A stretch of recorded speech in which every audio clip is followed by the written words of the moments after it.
neonate in the exam for us. This is a very short, brief presentation of what we do here as a style of presentation. First of all, let me tell you as a disclaimer, this is not right or wrong.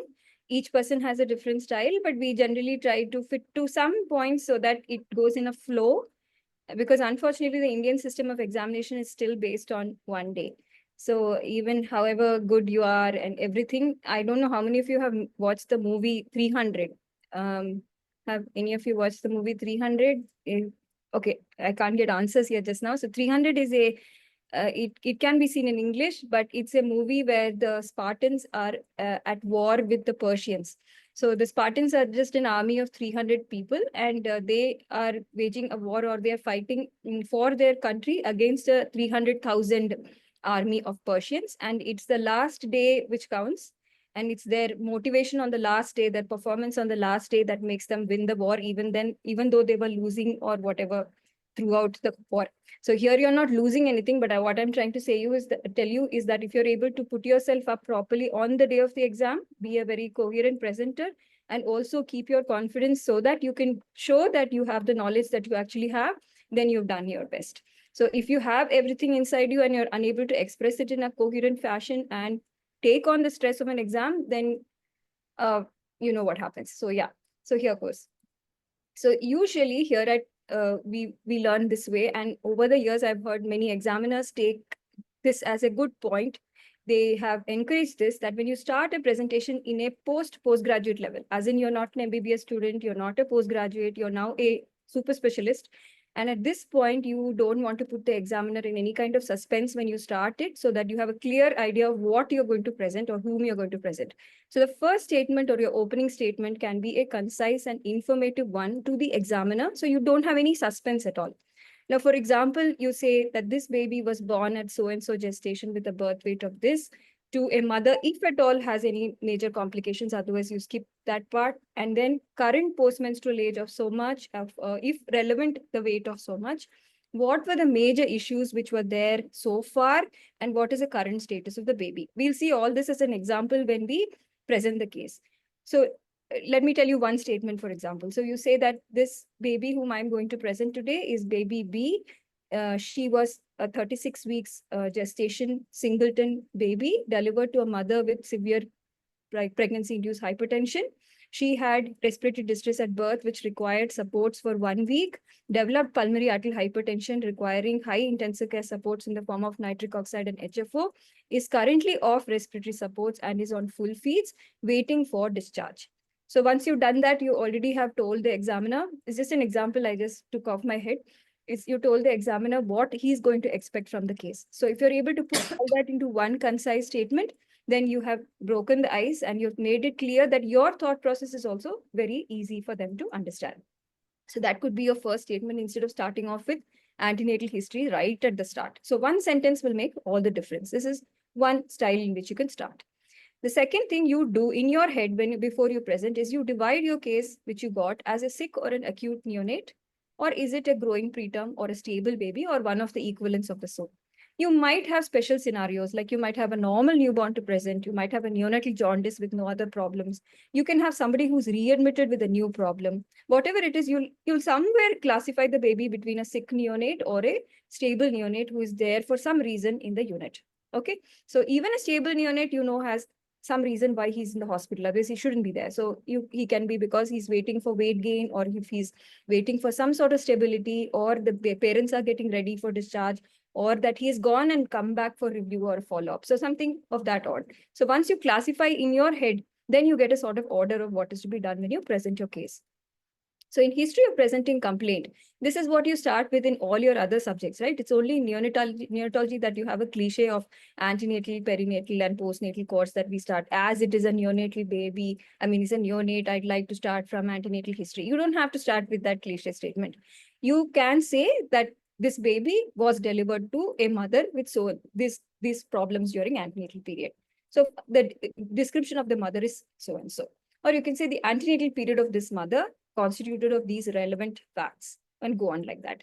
If there is a new problem for which this baby has come in, for example, it's a preterm baby who was supposed to go home or went home and came back and got readmitted for, say, a bronchiolitis, then you know that this history for which he's admitted today is quite separate, not fully, but quite separate from what happened earlier. So in this baby, you don't have to start from antenatal, perinatal, postnatal, and then come all the way down to bronchiolitis. In such a case, you can actually present the presenting complaint separately. This baby has been after your first statement, I'm saying, this baby has been readmitted as a case of bronchiolitis just now in the NICU, and so history. It started off with fever and respiratory symptoms since the last few days. He was exposed to his elder sibling who was having so case. So this is unusual, but I'm trying to tell you that in some situations, you might have a history of presenting complaint instead of a baby who's been there in the NICU from the start to just now.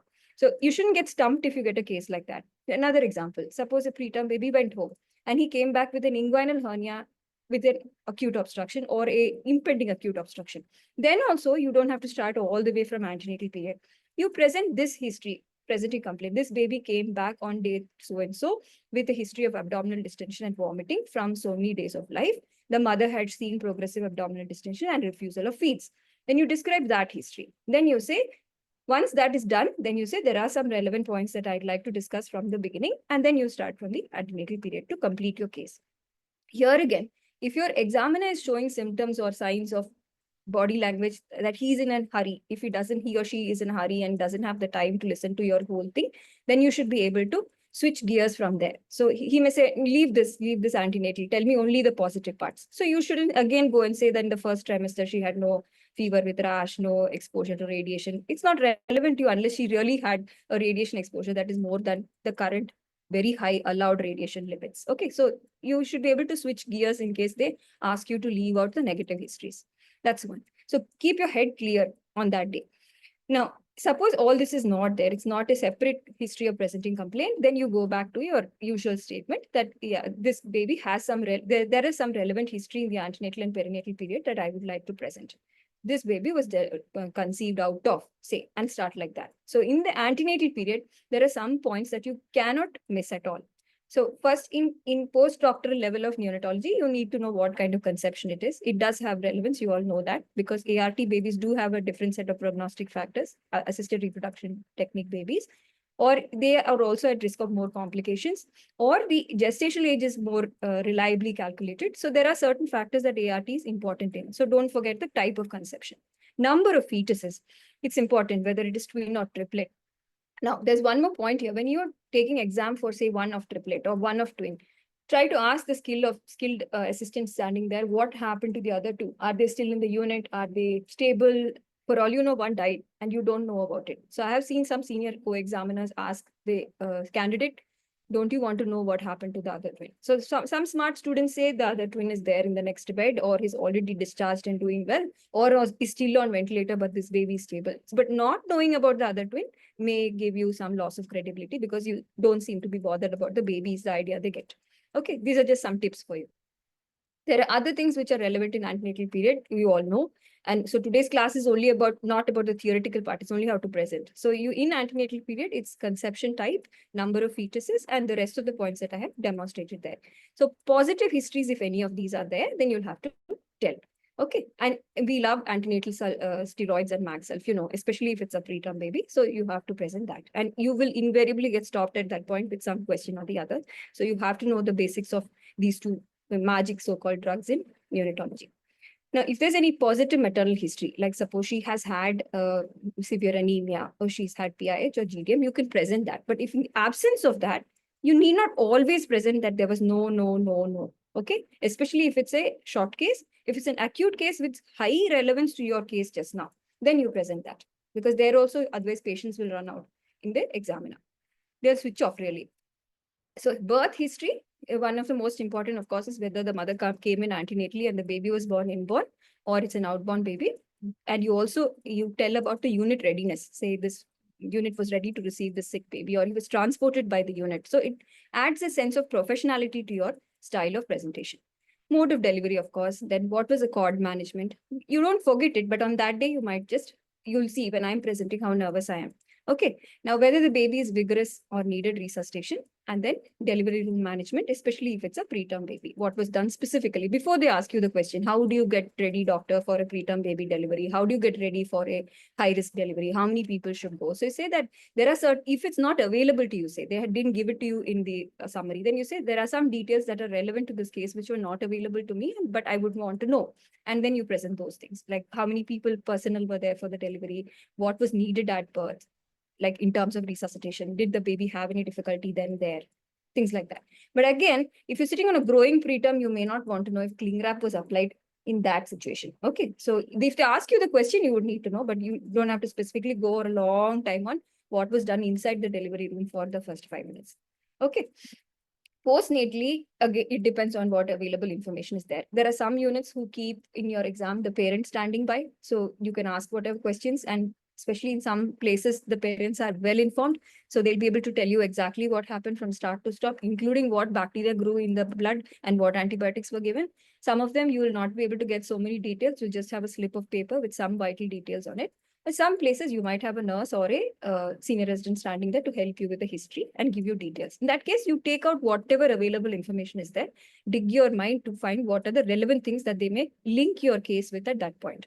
So the core aspects for an acute case especially will be how many days of respiratory support, highest respiratory supports, what was the course of the baby in the ventilator, did he have any complications of ventilation, then what procedures were done on the baby, were there any central lives, how many days did he need. Circulatory, of course, you know, if it's a preterm, it will be PDA also. If it's a term baby, if it's asphyxiated, sepsis, then you might not want to know if the baby required high dose, high supports like shock requiring therapy or inotropes. Sepsis meningitis is important because it has a bearing on the long term. And we all love nutrition. So if you have asked about when feeding was started, what kind of feeding was started, then again, your points go up in the mind of the examiner.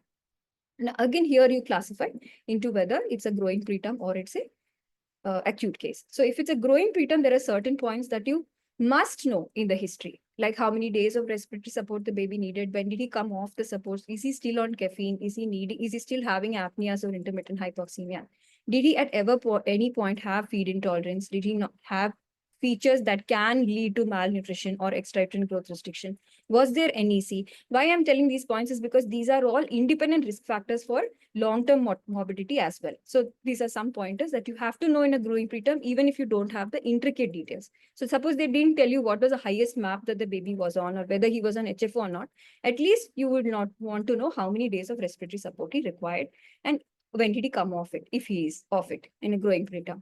Similarly, when did he reach full feeds is a surrogate marker for whether there was feed intolerance. So you know if the 26-weeker has reached full feeds by 7 days or 8 days, then it's unlikely that the baby had a severe feeding intolerance or an NMEC. So you make your deductions from certain histories. Okay. Positive labs and imaging if they're available to you. Okay. Then would be, these are some things that will give you extra points. So in a growing preterm, if you have asked about whether vaccines have been planned and done, it will add on to your credibility.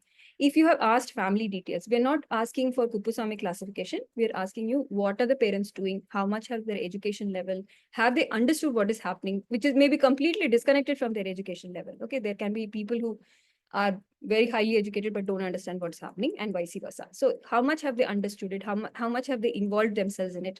And how much are they interacting with the clinical team as well as with the baby? So this means, or this reflects that all of you are working in the unit bedside. So if you all are, so why not say it?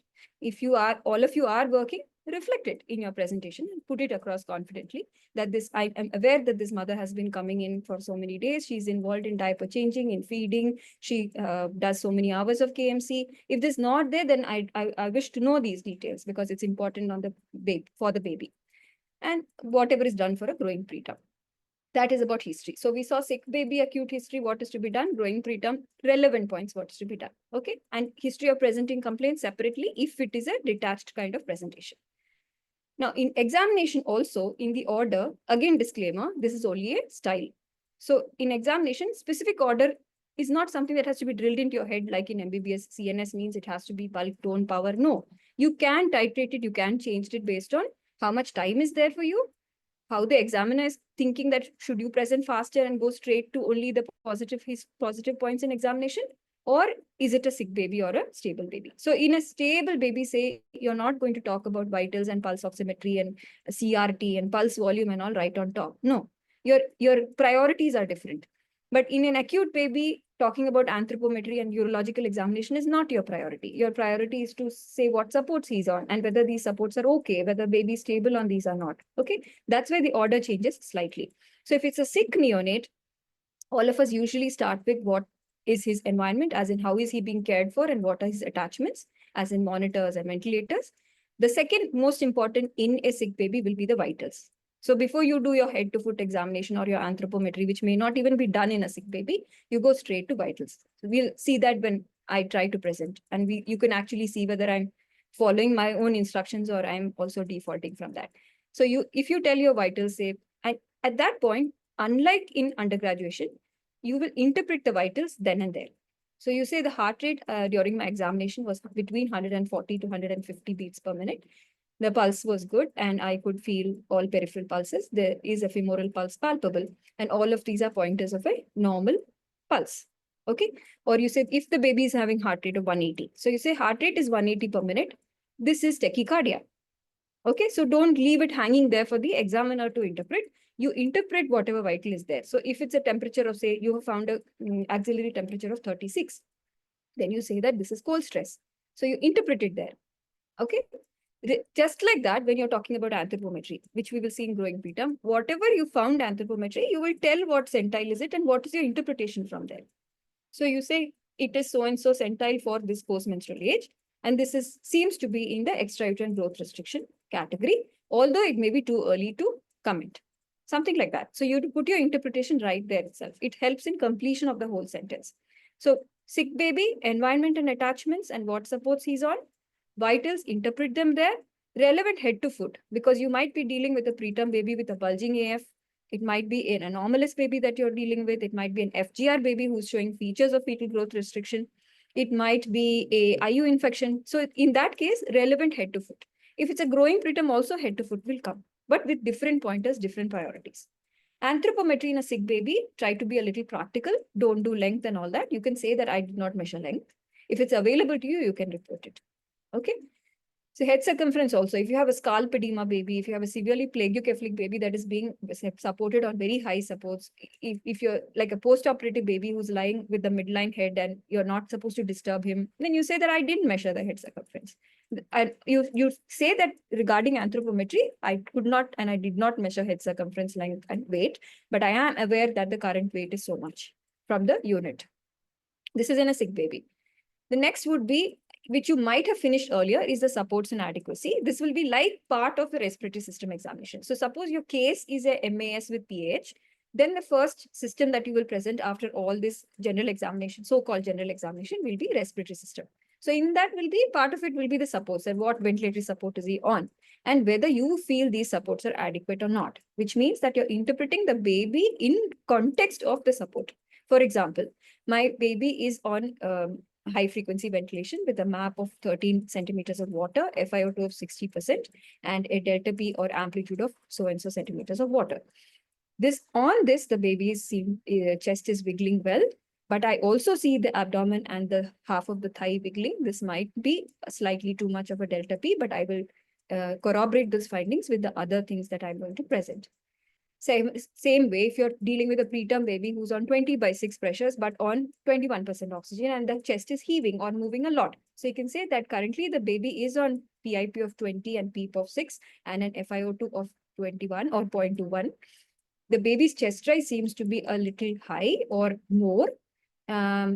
If the baby is saturating well, it might be prudent, knowing the values of radiology and knowing the reports of radiology and blood gas, maybe we could try to reduce these pressures. Okay, even before they ask for plan, you talk about the supports and you talk about the adequacy or the inadequacy. So there may be situations where you feel that the baby is under-supported. So if he's on CPAP and he's only on 5 centimeters of water CPAP, but you feel the baby is still having retractions and grunting. Grunting baby, they may not give you, but you feel the retractions are high. Then you say that we'll have to look for other causes for the respiratory distress in this case. But since this distress seems to be quite severe, this support may be inadequate. I'd like to optimize it. So you're not criticizing the unit. It might be just the finding at that point, right? But you at least know what you're talking about, and you know that you have interpreted that sick baby as sick, like that. So systems order will be based on what case you're presenting. In a growing preterm, what will be the order? Growing preterm will be again environment and supports. He could be just in an isothermal embrace, or he could be even mother's side. I remember last IAP exam I went for, there was a plan for discharge baby who was given as a case, and that child was very good. The candidate was very good. She asked the full history from the mother, and she presented the case in front of the mother. And the mother was actually overwhelmed at how many calculations go into calculating protein and calorie and stuff like that. So yeah, so environment is he's being cared for in the hospital by mother's side. That may be the case. It may be a radiant warmer. It might be a baby who's on embrace. Okay. Or it may be just a bassinet with no radiant warmer switched on at all. So whatever is being done, that. The next in a growing preterm will be more than vitals. It will be anthropometry. So here you have to interpret again. This is it. Is he EUGR? Is he okay? Head circumference, is it normal? Or is it low? Or is it too much? And don't, and when you see abnormal things, no, if you have an explanation for the abnormal thing, you can tell it out confidently. But you will not commit microcephaly if the baby looks absolutely well. You got my point, no? Even if it's sitting at less than third centile, you don't commit as microcephaly. You say that this is less than third centile, and stop there. Okay, so if they ask you, is it microcephaly, then you can say that this baby needs to be monitored. But in current situation, baby looks well. So I wouldn't like to classify as microcephaly. So before you utter out terms like macrocephaly or hydrocephalus, make sure you know what you're saying. Okay. So sometimes the language also matters. The way you put your words, the same thing can be said in 10 different ways. So you're saying environment and supports, then anthropometry, then would be head to foot, because if it's a baby who's just going to go home, there are some relevant points you want to look at. You want to make sure there's no bulging AF, of course. You want to know if there's dysmorphism, then oral thrush, then any higher grooved palate because of your ET tube or your OGT. Then there might be chest asymmetries. There might be retractions that may not be respiratory. It may be because of poor bones, as in metabolic bone disease. There may be a protuberant abdomen because the baby is EUGR. You feel that there's no subcutaneous fat. There may be an umbilical hernia. You should not ever miss an inguinal hernia, and definitely not miss the genitalia and the back. So your head to foot examination is important. We have seen syndactyles, which you will pick up only later, or ear tags and things like that. Here, if vitals are relevant, otherwise what you can say, if you're running out of time in presenting and growing preterm, you say that all the vitals that I saw during my period of examination were normal and the baby was well throughout. So if it's a baby who's by mother's side, you're not going to count the heart rate, right? You're not going to do that. You're going to discharge the baby. So you say that the baby looked well throughout and the vitals seemed normal. And the only things I checked were heart rate and respiratory rate. You didn't check temperature. You did not check. Okay. You didn't check SpO2 because there was no SpO2 monitor available there at that point. If he's sitting in the NICU, well and good, you tell what is happening there. And no alarms were activated during my period of examination. Systemic also is with relevance now in a growing preterm, with the most important being what? If it's a baby with a still BPD, then you talk about RS first. If it's a baby who's still having some NEC sequelae, you talk about that. If it's a baby who's mostly sitting there just nothing, then you talk about Hammersmith neonatal neurological examination, because that is your most relevant point for your growing preterm who's otherwise well, systemically well. So you start with the system which is most relevant, whether you're talking about acute case or growing preterm. Okay. So yeah, this is for the case presentation. Divya ma'am, are you ready? Yes, ma'am. Yeah. Shweta ma'am, I'll present the case. Here again, disclaimers. Yes. You can go ahead. Yeah, ma'am. To all the attendees, all 76 of you, I am super nervous because I haven't presented a case for the last 13 years now. And if I don't know answers, all of you please pitch in and help me, or pardon me for the mistakes that I make. Really, I mean it. Okay. Can I start, ma'am? Divya, ma'am? Yes, they can share the answers on chat box. Okay, ma'am. Yeah. So, ma'am, today I'm presenting baby A, who is a singleton female born at 28 weeks of gestation with a birth weight of 1,100 grams. She needed extensive resuscitation at birth, subsequently had neonatal encephalopathy, shock, intestinal perforation, which was managed conservatively, and prolonged respiratory supports. Currently, she is on full orogastric feeds, but still requiring respiratory support in the form of high flow nasal cannula, and is having some apnea episodes intermittently. So that was the concise summary statement. This baby was conceived by a 33-year-old mother as the first child, non-consanguineous marriage. And the mother had her antenatal checkups done in an outside hospital. Among the details available, we do know that she had a normal anomaly scan and she had been taking her supplements of iron and folic acid as well as calcium. In the third trimester, the mother had PPROM at 28 weeks of gestation, and she was referred here for further management. Here, she was also noted to have preterm onset of labor. She received 1 dose of antenatal steroid but did not get time to receive magnesium sulfate. Ma'am, ma'am, I would like to know what are the complications we expect in PPROM, and regarding the PPROM, any complications? I want to know in detail. Ma'am, if there is preterm premature rupture of membranes, it is like an imminent preterm labor. So it qualifies for antenatal transfer of the mother to a unit which is capable of taking care of an extreme preterm baby. There are some units which do start antibiotics, and they need to know about features of chorioamnionitis also, whether there were other features of chorioamnionitis. Ma'am, chorioamnionitis, any new terminology, anything new have come? Yes, Can you ma'am. tell about that? Chorioamnionitis is a general terminology used for infection in the genital tract of the mother, which can affect the baby as well. It is newly classified as triple I, intrauterine infection inflammation. And there are 3 subclasses in that. Should I tell, ma'am? Yes, yes, ma'am. Yes. One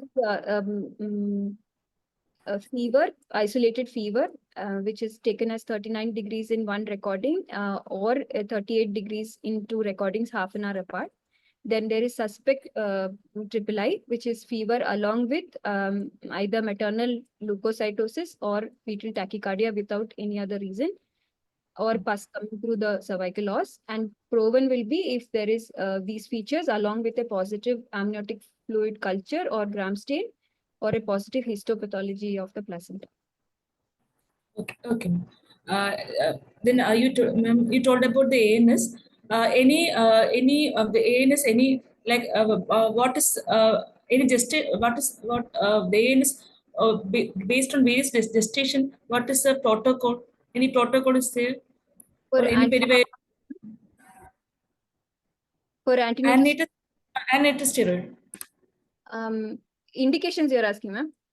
Is based on the gestation age, Okay, ma'am. preterm, Yes, ma'am. anything about that? Ma'am, it is indicated definitively by all the international guidelines between 24 and 34 weeks of gestation. If there is impending preterm labor or threatened preterm labor, as one course of betamethasone or dexamethasone. In late preterm, there is a controversy because some guidelines allow it to be given if there is a planned late preterm operative delivery. But the British guidelines or the RCOG and certain other European countries do not recommend it, or they say only consider it. And WHO does not recommend antenatal steroids in the late preterm gestation. What about periviable gestation? Periviable gestation. Very viable. Between 22 and 25 weeks, the benefits of antenatal steroids are less than what you see in 24 to 34. Less than 24 weeks, it's less known, but there is a advantage in survival and IVH. There may not be much reduction in RDS, but because it causes improved survival and IVH, ANS can be considered in those units who take care of periviable babies. You may continue.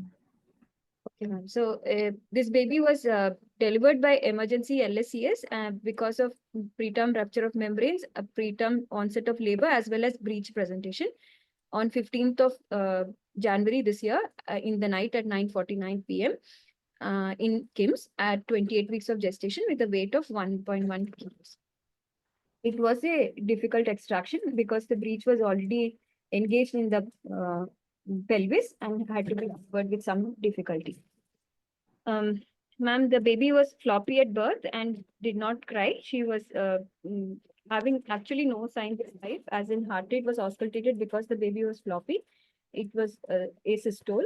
So the unit had started neonatal resuscitation protocol. He was intubated and started on IPPV, and simultaneously chest compression was started because of asystole. The third person had inserted an umbilical vein catheter and had given adrenaline according to NRP. After around 15 to 20 minutes of resuscitation, including 2 doses of adrenaline and one volume expansion, the baby's signs of life had returned. The heart rate was good, but there was only gasping respiration.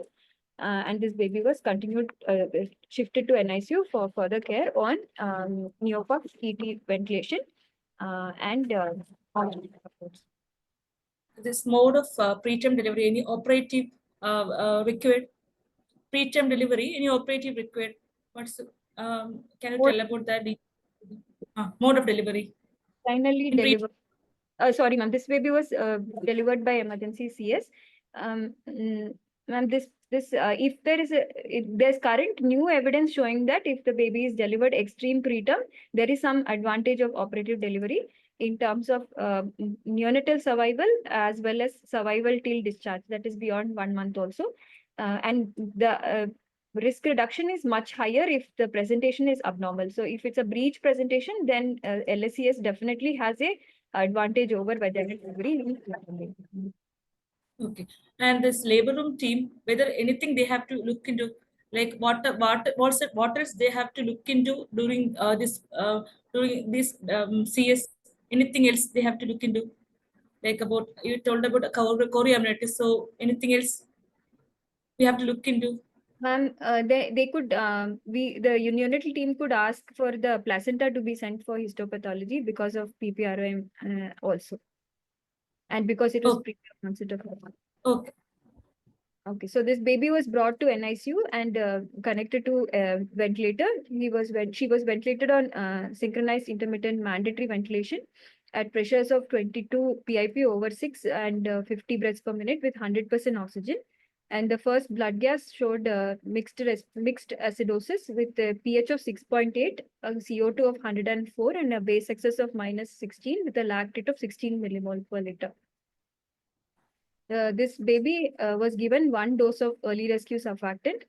The rest of the ventilation details are not with me, but I wish to know when the blood gas had normalized or what other methods were used to optimize his ventilation. How long he was on high oxygen also, I don't know, ma'am. Any other modes? What mode this baby was on, and what all modes we can use? We can in ventilating this baby. Ma'am, the unit had chosen SIMV in a preterm baby. Otherwise, SIPPV or assist control mode ventilation with the volume targets or volume guarantee would be better, more lung protective. In this baby, since he was having hypoxic respiratory failure with respiratory acidosis and high oxygen requirements, 100% oxygen need, the unit might have considered switching to high frequency ventilation also. I'm not sure if the requirements were transient or if they were persistent, then maybe HFO might have helped. I would also like to know about the surfactant in asphyxiated baby. What's the role of surfactant in asphyxia?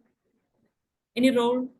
Ma'am, in preterm babies, this baby had required high oxygen, but yes, he was also showing features of asphyxia in the form of extensive resuscitation and delivery time problems.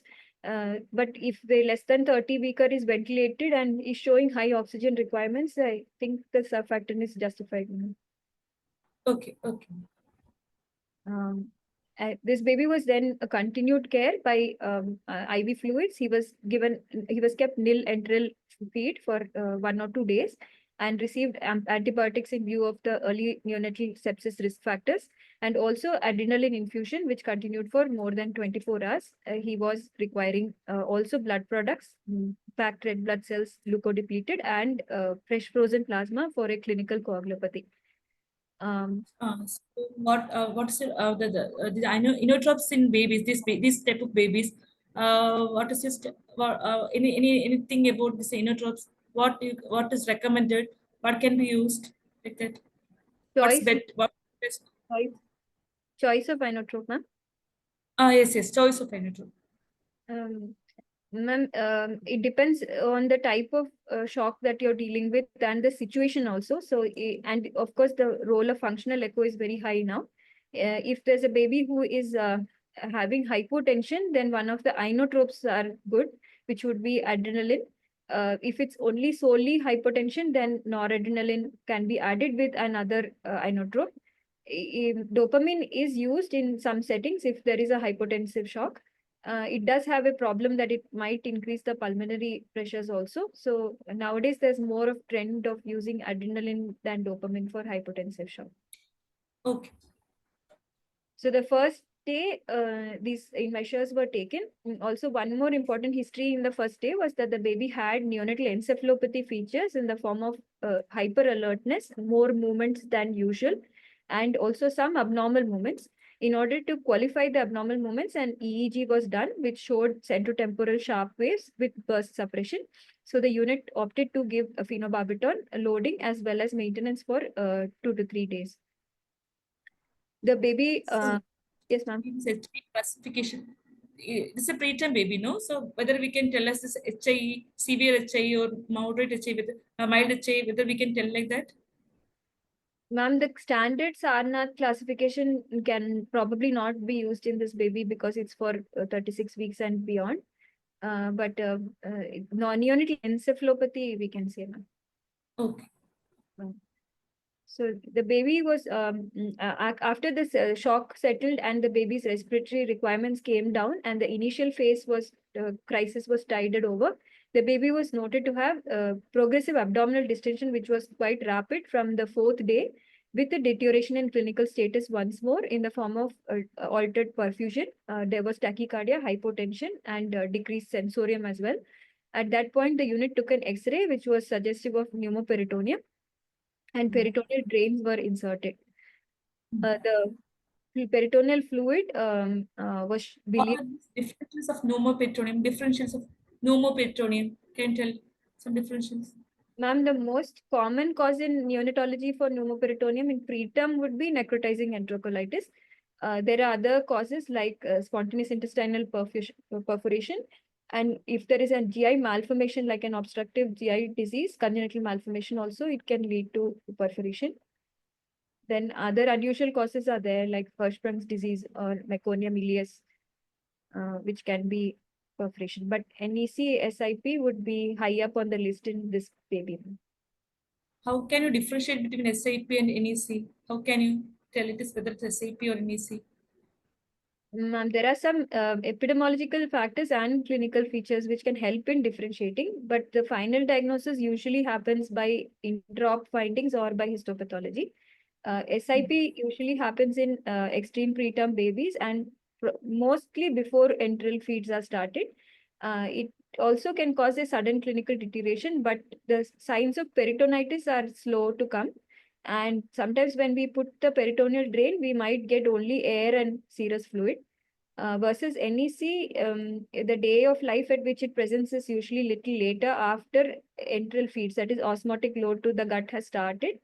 And it involves abdominal features which progressively increase, like abdominal distension followed by, sometimes you can feel that it is tender, though it's difficult to find.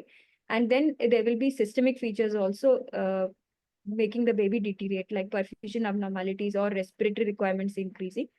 NEC intraoperatively will show large, more widespread involvement of the gut as in necrosis. SIP is only a full thickness perforation in a very localized area, where rest of the bowel may look normal. Okay. So peritoneal drains were inserted, which showed bilious fluid. So here we had a confusion whether it is NEC or SIP because the baby was clinically sick also.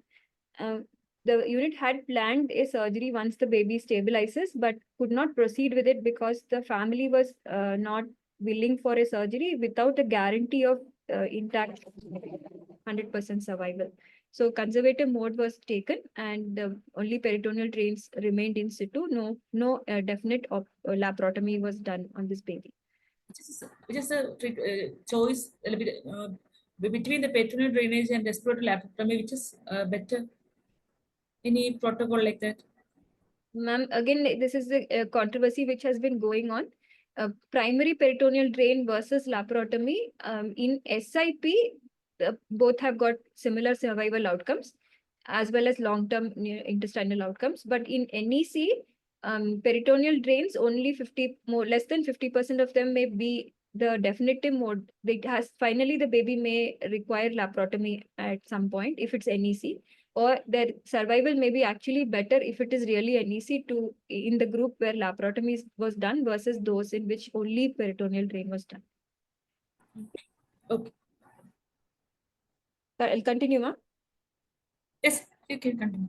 So this baby had features of perforation, which was treated conservatively. And she also was noted to have a hyponatremia and increase in serum creatinine on day 4 to 5, which was also managed conservatively. And at that point, creatinine was 1.2 milligram per deciliter, which subsequently improved. Okay. So is this AKI? How do we diagnose AKI? This the serum creatinine is increasing, no? Yes, ma'am.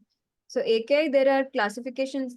For example, the kidney disease improved global improve outcomes classification, where the stages of AKI are defined. It will be stage 0, 1, 2, and 3, based primarily on two things. One is whether the creatinine was rising or not, and how much percentage it rose. And the second is whether there was oliguria and the duration of oliguria. So this baby had stage 1 because there was only biochemical evidence of AKI. She did not have oliguria. Okay. Okay. So may I continue, ma'am? By day 7, the abdominal distension had slowly decreased and the peritoneal drains were removed, but the baby was kept nil-oral for a total of more than 10 days, after which a minimal enteral nutrition was started with mother's own milk and slowly escalated.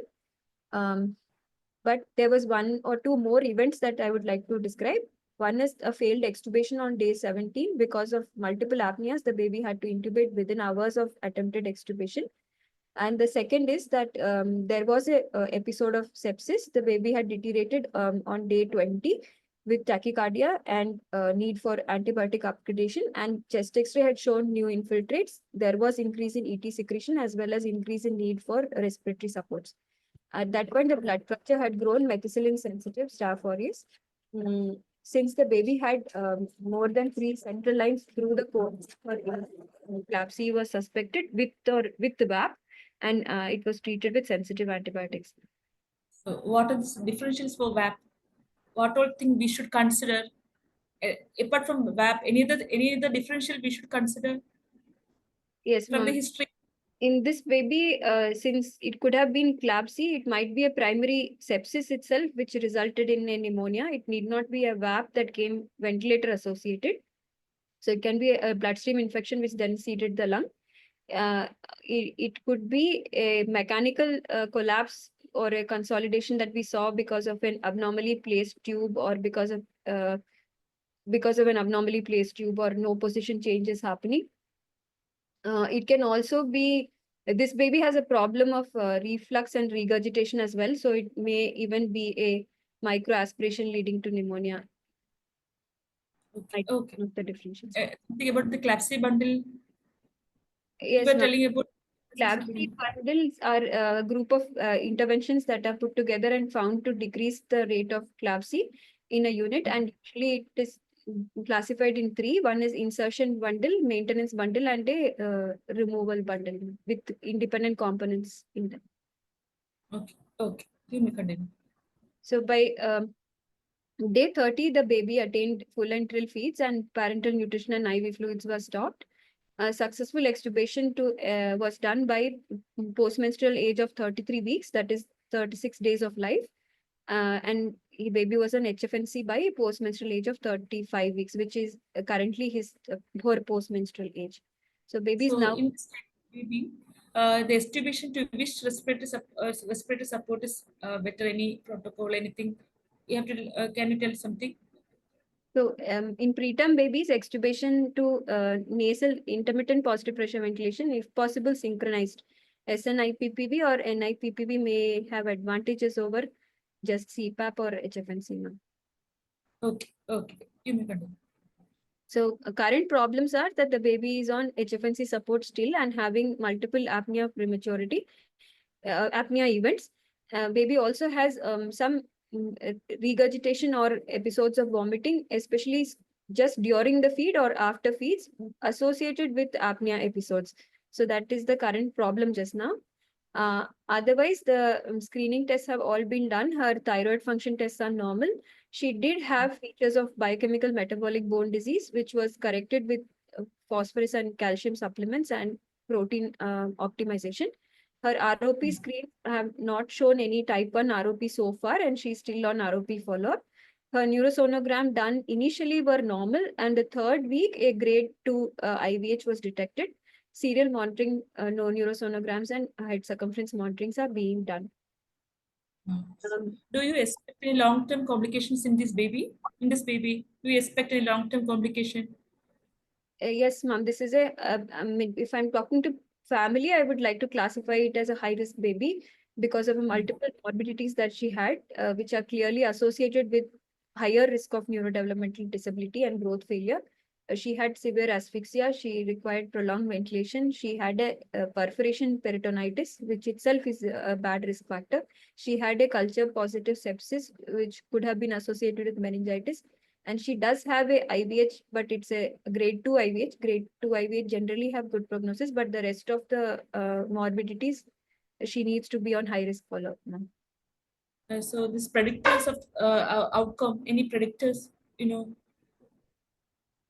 Ma'am, these are some of the factors. The other comorbidities that we could have looked for is one is whether she had hyperbilirubinemia, severe hyperbilirubinemia, then whether she had hypoglycemia. These would also contribute to whether she'll have poor outcome or not. Okay, okay. You may continue.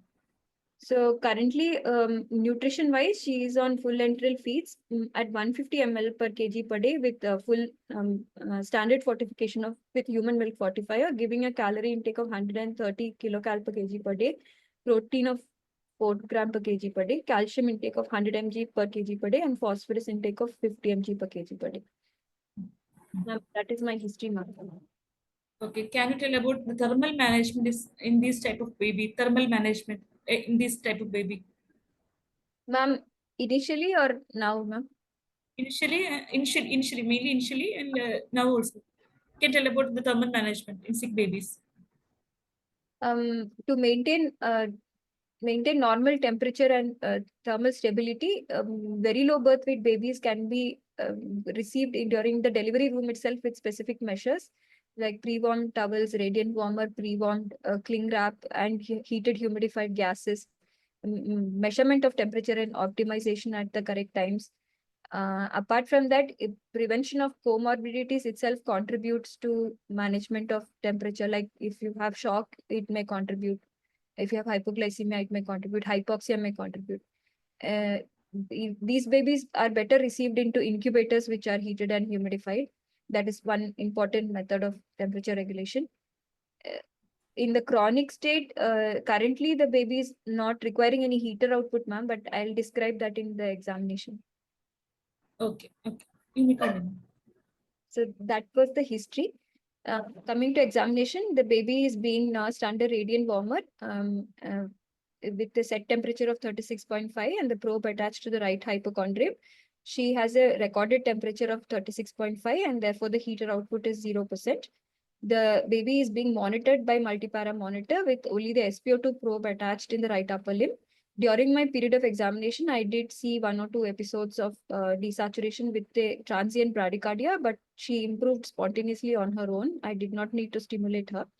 The monitor pulse alarm limits are set at 90 and 95, and that is for pulse oximetry, and the pulse rate alarm limit is set for 100 and 200, lower and upper limits. The baby is not on any IV fluids or there's no IV cannula. She has a OGT inserted and feed is being given. She is on HFNC support. The settings are at 25% FiO2 and 0.25 FiO2 and 4 liter flow per minute. baby humidity chamber is correctly filled and it is a self auto-filled chamber. It is set at invasive mode with chamber temperature showing 37 degrees and there's no condensate seen in the limbs. There's no excessive condensate seen in the limbs. Baby looks comfortable during my examination. Can you tell some IH and can you tell the reasons? Of what, ma'am? I didn't hear you. Reasons for what, ma'am? This apnea, this baby is having, you told that the baby is having frequent IH episodes, huh? One of the reasons may be that she has apnea of prematurity. She's still 34 to 35 weeks postmenstrual age, and she was a sick baby to start with. Second is that recurrent hypoxia itself can cause apnea. The third is that she has a central CNS problem also. She has a grade 2 to grade 3 IVH that could lead to apnea. Then during my examination, I saw that she was pale. So anemia also may be contributing to apnea. And there is also some reflux of milk all the time into the mouth. So there might be aspiration related apnea also. GER. Okay. Okay.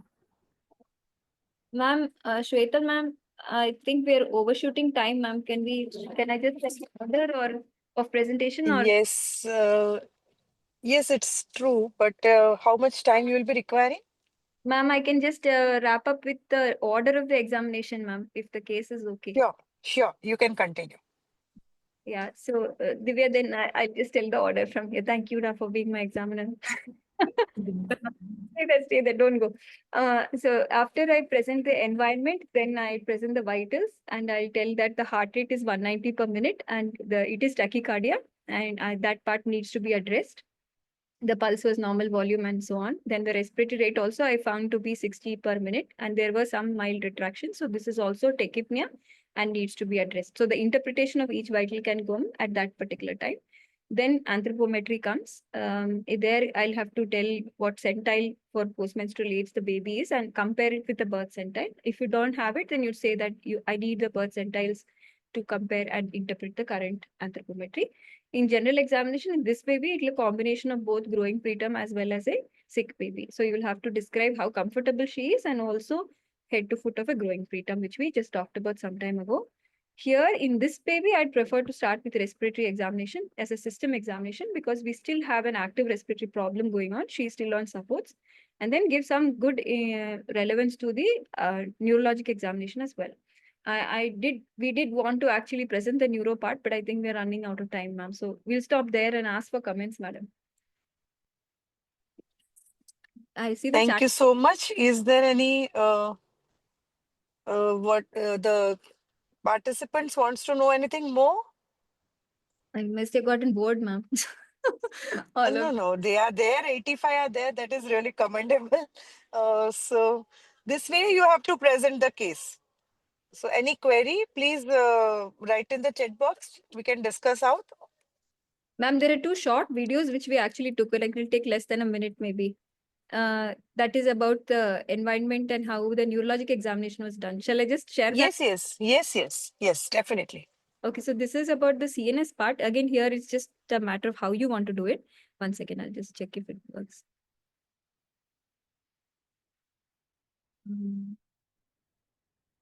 Yeah. So usually in the FEAT presentation, they expect you to tell about the environment and for you to tell ongoing while you're showing the environment. So this is what I presented that time. Please ignore the audio if you can. So I will tell about how the baby is being cared for and what monitor he's being attached to, what are the values being shown, how comfortable the baby is. All that you can fully tell in the environment examination. Okay, so that was that. Then I'll just go quickly to, yeah. So when we do the Hammersmith neonatal urological examination, no, there are 6 components, right? Tone patterns, orientation and behavior, reflexes, movements, and abnormal signs. So if you're presenting your HNNE, you can say that these domains were examined and my abnormal findings were so and so. So I'll just show you what we did for. So this is a video where, ma'am, is the video seen? Yes. You have to start. Yes, ma'am. It Yeah, is it's seen, no, ma'am. freezed. Yeah. So in this, what we did is in the HNNE, the first part that you can do without touching the baby and disturbing when you find the baby in a good state, that is state of alertness, Precel 3 to 4, that is quite awake state, is the best time to examine the baby. If you find the baby in that state, then you start with the posture and observation of his movements, and then look at the other touching parts. And that time itself, you can finish off the visual and the auditory orientation also. So the one I'm using is actually wrong. We're supposed to use either a red ball or a target for HNNE. But you can see that this baby is actually quite well fixing and following, but he preferred to fix and follow on my face rather than.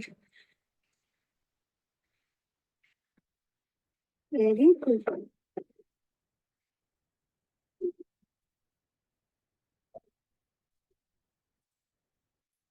You can see her alerting actually quite well. The same thing will happen in the rest. Yeah. So you can finish off the auditory and the visual orientation and the posture assessment. So you can see in this video itself that the posture, she was preferably keeping the lower limbs extended and the upper limbs flexed most of the time. So the next one is again very small. I'll show you. Yeah, this was how we quickly checked all the other things. Visual orientation. This was arm traction. Sorry, arm recoil. Sorry. Leg recoil. Okay. Then that is popliteal angle. Okay. This is leg traction. Sorry, arm traction. She wasn't allowing leg traction with that. This is arm traction. That is leg traction, where you hold the ankle. Okay. Next, we will do flexor and extensor tone and head lag. So you can see head lag when I'm starting itself. But you make sure that you always keep a finger there and not make the baby uncomfortable. I could feel that she was attempting some lifting. Okay. See, she's able to hold in neutral position at least. Even though the baby's on HFNC, she looked quite comfortable. So I did ventral suspension. But otherwise, you don't need to do an examination. If you feel baby is not going to tolerate it, don't do it. Now we're trying to look at the reflexes. I did not do DTR, which is incomplete. I should have done. She's got a preferably adducted thumb. That's what I was telling the team. And she was refusing to open the left hand. The left ear. And there was, she's already kept a close grasp, so it's making her open, and then we'll do the flatter reflex. So there was some squiggling of the toes, which you can see better on the other side. Okay, so that was a quick one. So I'll present this baby as having a tone of lower limbs extensor slightly higher than the lower limb flexor tone was lower than the arm flexor tone, which is actually in the abnormal category. The rest of the examination showed a slight hypotonia in terms of leg traction, arm traction, popliteal angle. Then flexor and extensor movements were okay of the neck, and ventral suspension, she was floppy. Then in tone patterns, I'll interpret the same thing. And then also the movements were there. There were good spontaneous movements and also movements on stimulation, which was reasonable quality and quantity. There were abnormal signs in the form of preferential adducted thumb and a weak palmar grasp. But there was good visual orientation and auditory orientation. That's how I would have presented the HNNE. Yes, ma'am. Done, ma'am. Good. There is no question in the chat box other than the CNS